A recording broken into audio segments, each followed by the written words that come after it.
Assalomu alaykum. Sizga savolimiz bor edi. Yoshligingizda kim bo'lishni orzu qilgansiz? Kosmonavt, Hozir kim bo'lib ishlayapsiz?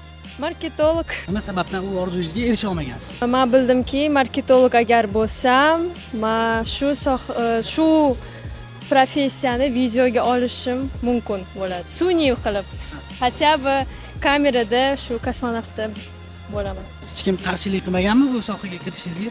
Yo'q, qarshilik qilsa, men ham qarshilik qilaman de. Ko'pchilikda orzusiga erishishga ota-onasi qarshilik qilib qo'yadi, bilmagan holda. Men o'ylaymanki, hammada agarda ichida prям niyati bo'lsa va orzulari bo'lsa, hech kim unga yo'q desa ham turolmaydi uni karyerasiga, minchtasiga.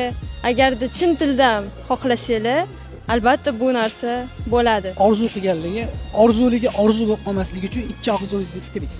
Birinchisi bu orzu har doim maqsadga aylanishi kerak. Ikkinchisi faqat o'zingizga ishoninglar. Rahmat sizga, salomat bo'ling.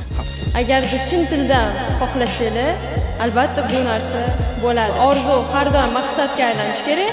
Faqat o'zingizga ishoninglar. Siz yoshligingizda kim bo'lishni orzu qilgansiz? Kommentda orzuylarni yozib ketinglar va bizga podpiska bo'lishni unutmanglar. Like, repost, comment.